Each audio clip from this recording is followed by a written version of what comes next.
शांताकारं भुजंगशयनं पद्मनाभं सुरेशं विश्वाधारं गगनसदृशं मेघवर्णं शुभांगं लक्ष्मीकान्तं कमलनयनं योगिभिध्यानगम्यं वंदे विष्णु भवभयहरं सर्वलोकैकनाथं। मंगलम भगवान विष्णु मंगलम गरुणध्वज मंगलम पुंडरीकाक्ष मंगलाय तनोहरि। ओम नमो भगवते वासुदेवाय। आज का दिन आप सभी के लिए मंगलमय हो।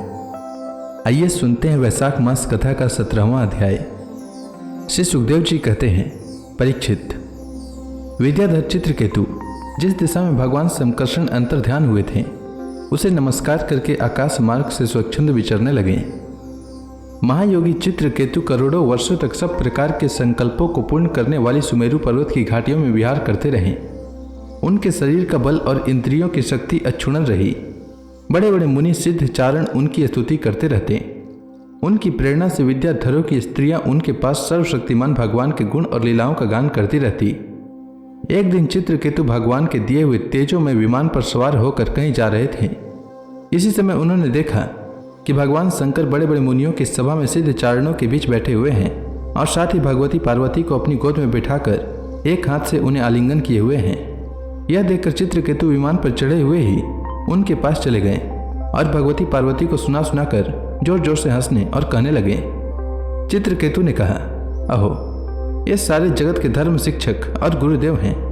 ये समस्त प्राणियों में श्रेष्ठ हैं। इनकी यह दशा है कि भरी सभा में अपनी पत्नी को सही से चिपका कर बैठे हुए हैं। जटाधारी, बहुत बड़े तपस्वी एवं ब्रह्मवादियों के सभापति होकर भी साधारण पुरुषों के समान निर्लजता से गोद में स्त्री लेकर बैठे हैं। प्रायः साधारण पुरुष भी एकांत में ही स्त्रियों के साथ उठते बैठते हैं, परंतु ये इतने बड़े व्रतधारी होकर भी उसे भरी सभा में लिए बैठे हैं। श्री सुखदेव जी कहते हैं, परीक्षित, भगवान शंकर की बुद्धि अगाध है। चित्रकेतु का यह कटाक्ष सुनकर वे हंसने लगे, कुछ भी बोले नहीं। उस सभा में बैठे हुए उनके अनुयायी सदस्य भी चुप रहे। चित्रकेतु को भगवान शंकर का प्रभाव नहीं मालूम था, इसी से वे उनके लिए बहुत कुछ बुरा भला बक रहे थे। उन्हें इस बात का घमंड हो गया था कि मैं जितेंद्रिय हूँ। पार्वती जी ने उनकी यह धृष्टता देखकर क्रोध से कहा। पार्वती जी बोली, अहो, हम जैसे दुष्ट और निर्लजों का दंड के बल पर शासन एवं तिरस्कार करने वाला प्रभु इस संसार में यही है क्या? जान पड़ता है कि ब्रह्मा जी, भृगु, नारद आदि उनके पुत्र, सनकादि परमर्षि, कपिल देव और मनु आदि बड़े से बड़े महापुरुष धर्म का रहस्य नहीं जानते। तभी तो वे धर्म मर्यादा का उल्लंघन करने वाले भगवान शिव को इस काम से नहीं रोकते। ब्रह्मा आदि समस्त महापुरुष जिनके चरण कमलों का ध्यान करते रहते हैं, उन्हीं मंगलों को मंगल बनाने वाले साक्षात जगत गुरु भगवान का और उनके अनुयायी महात्माओं का इस अधम क्षत्रिय ने तिरस्कार किया है और शासन करने की चेष्टा की है। इसीलिए यह ढीठ सर्वथा दंड का पात्र है। इसे अपने बड़प्पन का घमंड है। यह मूर्ख भगवान श्री हरि के उन चरण कमलों में रहने योग्य नहीं है जिनकी उपासना बड़े बड़े सत्पुरुष किया करते हैं। चित्रकेतु को संबोधन करके माता पार्वती कहती हैं, अतः दुर्मते, तुम पाप में असुर योनि में जाओ। ऐसा होने से तुम फिर कभी किसी महापुरुष का अपराध नहीं कर सकोगे। श्री सुखदेव जी कहते हैं, परीक्षित, जब पार्वती जी ने इस प्रकार चित्रकेतु को शाप दिया तब वे विमान से उतर पड़े और सिर झुकाकर उन्हें प्रसन्न करने लगे। चित्रकेतु ने कहा, माता पार्वती जी, मैं बड़ी प्रसन्नता से अपने दोनों हाथ जोड़कर आपका शाप स्वीकार करता हूँ, क्योंकि देवता लोग मनुष्यों के लिए जो कुछ कह देते हैं वह उनके प्रारब्धानुसार मिलने वाले फल की पूर्व सूचना मात्र होती है। देवी, यह जीव अज्ञान से मोहित हो रहा है और इसी कारण इस संसार चक्र में भटकता रहता है तथा सदा सर्वदा सर्वत्र सुख और दुख भोगता रहता है। माता जी, सुख और दुख को देने वाला न तो अपना आत्मा है और न कोई दूसरा। जो अज्ञानी है वही अपने को अथवा दूसरे को सुख दुख का कर्ता माना करते हैं। यह जगत सत्व रज आदि गुणों का स्वाभाविक प्रवाह है। इसमें क्या शाप, क्या अनुग्रह, क्या स्वर्ग, क्या नरक और क्या सुख, क्या दुख। एकमात्र परिपूर्णतम भगवान ही बिना किसी की सहायता के अपनी आत्मस्वरूपिणी माया के द्वारा साक्षात प्राणियों की तथा उनके बंधन, मोक्ष और सुख दुख की रचना करते हैं। माता जी, भगवान श्री हरि सब में सम और माया आदि मल से रहित हैं। उनका कोई प्रिय अप्रिय, जाति बंधु, अपना पराया नहीं है। जब उनका सुख में राग ही नहीं है तब उनमें राग जन्य क्रोध तो हो ही कैसे सकता है। तथापि उनकी माया शक्ति के कार्य पाप और पुण्य ही प्राणियों के सुख दुख, हित अहित बंध मोक्ष, मृत्यु, जन्म और आवागमन के कारण बनते हैं। पति प्राणा देवी, मैं शाप से मुक्त होने के लिए आपको प्रसन्न नहीं कर रहा हूँ। मैं तो यह चाहता हूँ कि आपको मेरी जो बात अनुचित प्रतीत हुई हो उसके लिए क्षमा करें।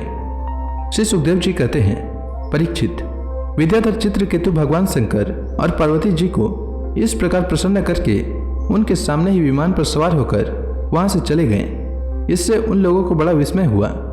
तब भगवान शंकर ने देवता, ऋषि, दैत्य, सिद्ध और पार्षदों के सामने ही भगवती पार्वती जी से यह बात कही। भगवान शंकर ने कहा, सुंदरी, दिव्य लीला बिहारी भगवान के निष्प्रिय और उदार हृदय दासन उदासों की महिमा तुमने अपनी आंखों से देख ली। जो लोग भगवान के शरणागत होते हैं वे किसी से भी नहीं डरते, क्योंकि उन्हें स्वर्ग, मोक्ष और नरकों में भी एक ही वस्तु केवल भगवान के ही समान भाव से दर्शन होते हैं। जीवों को भगवान की लीला से ही देह का संयोग होने के कारण सुख दुख, जन्म मरण और शाप अनुग्रह आदि द्वंद्व प्राप्त होते हैं।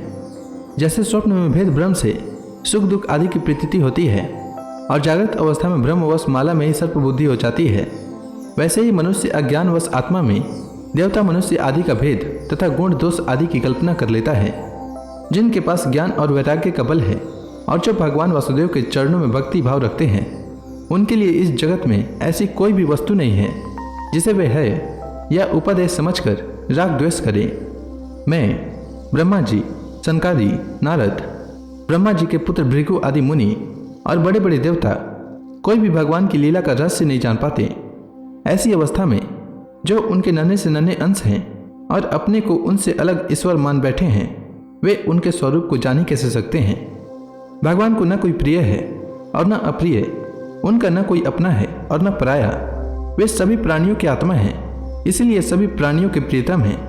प्रिय, यह परम भाग्यवान चित्रकेतु उन्हीं का प्रिय अनुचर, शांत एवं समदर्शी है और मैं भी भगवान श्रीहरि का ही प्रिय हूँ। इसलिए तुम्हें भगवान के प्यारे भक्त, शांत, समदर्शी महात्मा पुरुषों के संबंध में किसी प्रकार का आश्चर्य नहीं करना चाहिए। श्री सुखदेव जी कहते हैं, परीक्षित, भगवान शंकर का यह भाषण सुनकर भगवती पार्वती की चित्तवृत्ति शांत हो गई और उनका विस्मय जाता रहा। भगवान के परम प्रेमी भक्त चित्रकेतु भी भगवती पार्वती को बदले में शाप दे सकते थे, परंतु उन्होंने उन्हें शाप न देकर उनका शाप सिर चढ़ा लिया। यही साधु पुरुषों का लक्षण है। यही विद्याधर चित्रकेतु दानव योनि का आश्रय लेकर त्वष्टा के दक्षिणाग्नि से पैदा हुए। वहां इनका नाम वृत्रासुर हुआ और वहां भी ये भगवत स्वरूप के ज्ञान एवं भक्ति से परिपूर्ण ही रहे। तुमने मुझसे पूछा था कि वृत्रासुर का दैत्य योनि में जन्म क्यों हुआ और उन्हें भगवान की ऐसी भक्ति कैसे प्राप्त हुई। उसका पूरा विवरण मैंने तुम्हें सुना दिया। महात्मा चित्रकेतु का यह पवित्र इतिहास केवल उनका ही नहीं, समस्त विष्णु भक्तों का महात्म्य है। इसे जो सुनता है वह समस्त बंधनों से मुक्त हो जाता है। जो पुरुष प्रातःकाल उठकर मौन रहकर श्रद्धा के साथ भगवान का स्मरण करते हुए इस इतिहास का पाठ करता है, उसे परम गति की प्राप्ति होती है। तो इसी के साथ यह अध्याय समाप्त हुआ।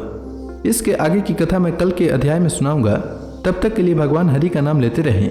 तो प्रेम से बोलिए भगवान विष्णु की जय, श्री कृष्ण भगवान की जय, समस्त देवी देवताओं की जय।